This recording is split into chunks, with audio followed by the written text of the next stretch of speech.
autistes yi voilà donc muy trouble de développement bi nga xamante ne ñu ci bëri dañ koy am surtout xale yi. on est le 28 ans voilà donc muy benn problème boo xamante ne en général xale yi day réduire seen capacité de communication ak intégration surtout voilà pour ñu interagir aussi dafay compliqué donc ay xale lañ yoo xam dañuy am retard ci seen i mouvement ci seen i façon de parler ci seen façon de xalaat c'est-à-dire que tey vitesse bi nga xamante ne ñun par exemple dañ koy am pour réfléchir wala pour xalaat ñoom dañuy am lenteur par rapport ak capacité boobu noonu donc vraiment seen faculté d'adaptation mooy voilà seen faculté d'adaptation mooy yéex en fait dafay ralentir donc loolu trouble spectre la boo xamante ne incidence la ci système nerveux bi en fait donc ci seen système nerveux lay nekk maanaam ci seen nerfs yi et tout ça ñooy am voilà donc du coup xale yooyu noonu en général dañuy recoqueviller ci seen bopp dañuy xaw a naka laa ko mën a waxee dañuy nekk ay xale yoo xamante ne dañuy beru mais ils s'auto-excluent en fait voilà ils s'auto-excluent parce que tout simplement ils ne réagissent pas comme tout le monde mais tu sais ils sont différents te dafa am benn affaire bu am c'est-à-dire que xale du muñal dara moroomu xale ils sont très violents à cet âge là c'est vrai voilà soo àndul wala soo nekkul comme ñoom rek soit dañ lay rejeter wala yow nga parce que xale amul naa faire ça voilà c'est ça donc justement parce que dañuy am problème pour intégrer absolument parce que tout simplement comme ni ngeen ko waxee léegi nii parce que ñoom ils sont différents par exemple tey bu ñu nekkee ak seen moroomu xale yi par exemple di fo wala ñoomin seen moment bi xale yi di def mouvement bi ñoom ñu ngi réfléchir à savoir mouvement bi ban mouvement la pour mun ko accepter doo ko def voilà ñoom vraiment ils vont au ralenti donc loolu c'est pas forcément une attitude boo xamante ne dafa nekk attitude bu anormale mais c'est une maladie en fait absolument si boo xamante ne ci seen système nerveux la nekk donc ce sont des enfants yoo xam ne habituellement dañu di encadrer ils ont besoin d'un encadrement spécifique pour commencer leen jàngal à ce que ñu mun a contrôler seen système nerveux mun a adapter seen mouvement yi par rapport ak seen xel li muy defaale en même temps et c'est des enfants qui sont habituellement très nerveux ils font des crises de nerfs ils font voilà dañuy def ay crises de nerfs dañuy énervé wu facilement parce que tout simplement ils arrivent pas à contrôler seen système nerveux bi du mun a contrôler seeni mouvements ak ñoomin seen donc ça devient très très très compliqué c'est des enfants qui ne sont pas faciles à adapter ni faciles à contrôler parce que seen réaction c'est totalement différent de la réaction des gens ñoom booy xalaat ñu réagir nii ils vont réagir le sens contraire booy xalaat ñu def am na ci ñoo xamante ne sax pour que ñu exprimer wu dañuy dem ba dañuy am problème d'expression duñu sax wax mën nañ dund noonu pendant des années ils ne prononcent pas un mot parce que pour ñoom prononcer un mot ne fait pas partie bokk ci quoi ils arrivent pas à le faire donc ils ont justement loolu mooy waral parfois ñu def ay crises de nerfs yoo xamante ne parce que justement ils arrivent pas à exprimer leurs sentiments à exprimer les mots etc comme il se doit donc xam nga déjà à bas âge nga am genre comportement yu mel noonu c'est très compliqué suñ la encadré wul dafay métti c'est des enfants en général très intelligents ils ont une capacité de compréhension très très très très élevée ay surdoués sax la ñuy nekk la plupart du temps le seul défaut mooy que seen réflexion dafay yéex mais c'est des enfants super intelligents d'habitude ce sont des surdoués mais le problème est que seen réaction mooy yéex ils peuvent recevoir l'information temps bi ñu koy traiter mooy yéex mais bu ñu ko traiter rek dañ koy comprendre après doog ko manifester loolu nag mooy waral différence bi di am parfois entre les enfants tey bu fekkee ne da nga nekk ak xale boo xamante ne par exemple dafa super actif et tout et tu deviens un obstacle pour xale boobu wala jeu la ñu koy def xam nga xale rek comme vous disiez tout de suite là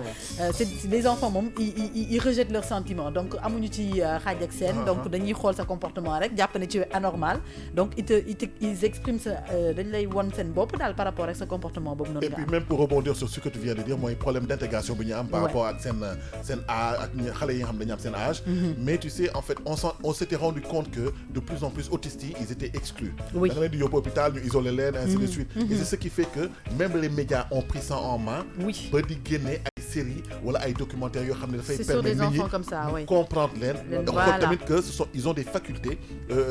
d'adaptation hors normes mais il faut juste les canaliser d'ailleurs il y a même une série bi nga xam ne ça a été lancé Good Doctor bi nga xam ne les chirurgiens et il y a des gens comme ça dans ce monde-là Voilà, et ça c'est important de le dire quoi. Effectivement moo tax sax bu ñu ko teelee détecté sax mooy nekk li nga xam te ne mooy li gën ci xale bi. Absolument. Parce que bu ñu ko teelee détecté que ne c'est un enfant autiste parce que xam nga tey le problème dans certaines familles quand l'enfant a des réactions tardives voilà a certains comportements à la place de chercher à comprendre l'enfant qu'est-ce qu'il a il préfère dire que xale bi dafa mal formé dafa xam nga dafa am lu ko jigadi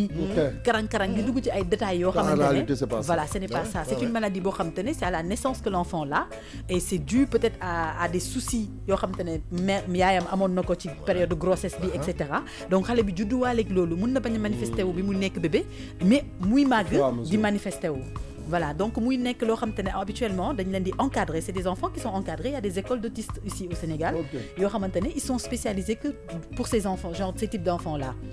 donc du coup dañ leen di encadrer jàngal leen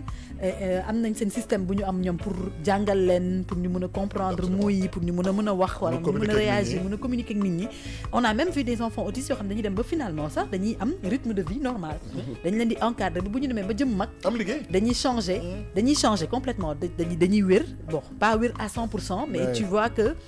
ça a vraiment évolué voilà dinañ mën a bokk ci société bi parce que xam nga le problème est que tey quand tu as ce genre d'attitude boo nekkee xale quand tu as un enfant autiste comme on dit tu as un retard sur tes mouvements un retard sur ta façon de parler c'est compliqué pour que tu sois dans le milieu professionnel même pour jàng bi sax dafay métti moo tax duñ leen intégrer ci même classe yi que yeneen élèves yi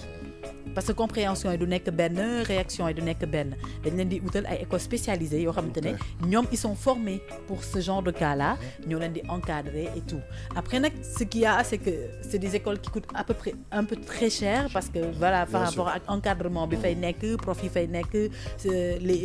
les efforts qu'ils font et les éléments qu'ils fournissent pour mën a jàppale xale bi donc day def que ne d'habitude c'est des écoles qui sont un peu chères. C'est à la limite des cliniques en fait. Voilà c'est médical. Donc du coup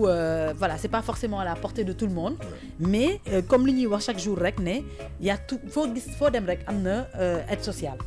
am na ñoo xam te ne on les considère comme des cas sociaux il faut juste aller exposer son problème à ces genres d'écoles-là, ces genres de structures-là, et puis leur faire part des moyens que vous avez. Ils ont la possibilité, permettre le bayaw, sa dom ñu mën la ko encadrer dans les conditions qu'il faut. te loolu sax dañ ci war a gën a jàpp parce que tey y a beaucoup d'enfants autistes yoo xam te ne ils sont issus de familles très moyennes voilà démunis donc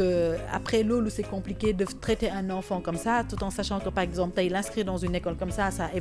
équivaut à peut-être 70 000 francs le mois ou bien même 100 000 francs par mois donc loolu c'est vraiment un budget boo xamante ne si tu n'as pas les moyens tu peux pas forcément intégrer ton enfant dans ces genres d'écoles et puis surtout que le ministère de la santé comme nu mu ko defee pour le centre Talibou Dabo voilà pour les handicapés justement handicapés motorisés noonu la créé yeneen mais Talibou Dabo sax ils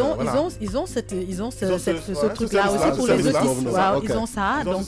du coup si voilà comme li ñuy wax rek ce sont des écoles des centres sociaux yoo xamante ne c'est pour les cas démunis etc donc ils peuvent les prendre en charge jéem a xool nu ñu leen di encadrer ba xale bi mën a amaat voilà possibilité wu autonomie wu mën a reprendre un train de vie normal sinon les écoles spécialisées aussi ils le font donc ça demande énormément de travail moo tax ñoom tam derrière parce que imagine-toi un enfant qu'il faut canaliser xam nga déjà xale canaliser ko dafa métti déjà da ngay canaliser xale bi imagine-toi ngay wax ak xale bi li ngay wax faalewu la sax non du la faale sax wax bi loolu la du la sax faale maanaam moom li ngay wax noonu pour moom ay bidaala yow cinéma benn dessin animé bu jàkkaarloo moom nga xam nga loolu si tu n'as pas un grand cœur et quelqu'un de très souple et de très voilà de très koo xam te ne daal da nga oyof da ngay am problème pour mën a gérer genre xale yu mel voilà donc vraiment muy malade spécialisé en fait voilà donc moo tax nit ñi dañu war a bàyyi xel ci loolu jàpp ne xale bu am autisme c'est pas un enfant mauvais ou un enfant maudit c'est un enfant malade qui a un problème avec ses nerfs donc problème mu nerf ci système nerveux bi moo am problème donc il faut que loolu ñu xool nu ñu koy traiter pour traiter ko dañuy recadrer waat xale bi encadrer waat ko defal ko ay traitement topp ko suivre ko ba loolu mën a dañ ci moom mu mën a am train de vie normal et justement ces genres d'enfants là ils ont besoin de beaucoup d'affection d'amour oui beaucoup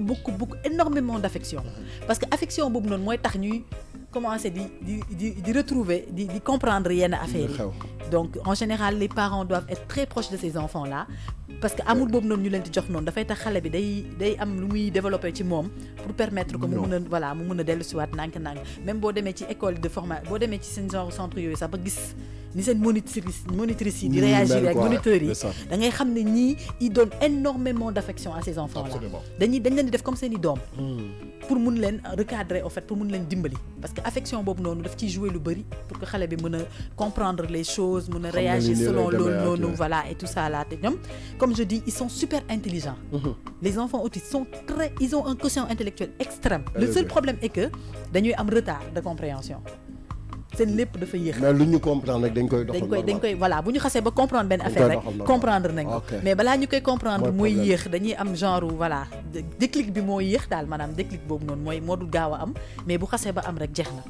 ils arrivent à faire les choses comme il se doit et tout donc dañuy dox dañuy lekk dañuy naan le seul truc mooy qu'ils ne réagissent pas comme tout le monde voilà donc vraiment ma bëggoon attirer attention ci nit ñi ci par rapport ak cas yooyu et il y en a de plus en plus on en voit de plus en plus et les gens ne comprennent pas forcément lan la mais c'est juste des enfants autistes yoo xam te ne on peut les suivre on peut les traiter voilà donc na ci nit ñi bàyyi xel bu baax te bu ñu gisatee xale bu mel noonu buñ ko buntu xataal parce que buntu xataal boobu mooy indi au fait seen crise de nerfs yooyu ñuy def mais il faut toujours les encadrer leur donner beaucoup d'affection et voilà il faut surtout les amener dans des écoles spécialisées ku ci am sa doom bu mel noonu demal ci centres sociaux yi wala nga dem ci écoles yi si tu as les moyens dugal fa sa doom nga bàyyi ko ñoom ñu gérer ko ba mu dem ba am nañ ci ñoo xam ne sax ils amènent leurs enfants à l'extérieur am na ñoo xam ne sax dañuy rejeter seen doom yooyu parce que jàpp nañ ne poids la ci ñoom comprendre nga alors que tey man je pense que ne tey doom boo xamante ne mu ngi gis bu baax di dox bu baax di lekk bu baax di naan bu baax maanaam normal kooku da nga ko war a mën a jàppale bu dee ku normalul sax da nga koy jàppale waxatuma laa ki nga xamante ne dafa normal ak lu mu mën a mel ak lu mu mën ci mel je pense que war nañ ci mën a def voilà effort bi war ba mën ko teg ci raay yi et puis après demain on en a vu qui sont devenus aujourd'hui des médecins et on a des enfants qui étaient autistes qui sont devenus aujourd'hui des scientifiques des grands scientifiques am na ci ñoo xamante ne bu ñu leen ne woon ni que c'était des enfants autistes avant donc mës a gëm aujourd'hui c'est des grands intellectuels voilà des gens qui ont réussi dans leur vie ça veut dire que tout est possible. Voilà. Merci beaucoup Tata Maïté, nous parlions des autistes aujourd'hui dans King Santé. Je pense qu'on a fait le tour. Oui, bien sûr. Absolument, il est 8h.